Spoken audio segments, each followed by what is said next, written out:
Kwa nini nisiwe na hofu wakati Qur'ani aya imeshatamka ndani ya Qur'ani, aya moja inanifanya leo sina raha, sina matumaini na hofu ya kutana na Mola wangu. Wabadalahum min Allahi ma lam yakun yahtasibun.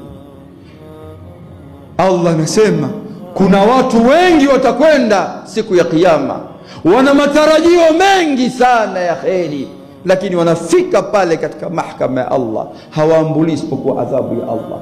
Anasema fa ana, mimi sasa akhsha an yabdu li ma lam akun ahtasib, nachelea nisije nikawa miongoni mwa wale.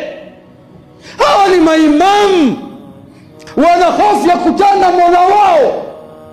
Sawa, kuna hofu baina hofu wa rajaa. Wewe Muislamu unaipi? Matarajio unayo yapi? Na hofu kwa Mola wako iko wapi?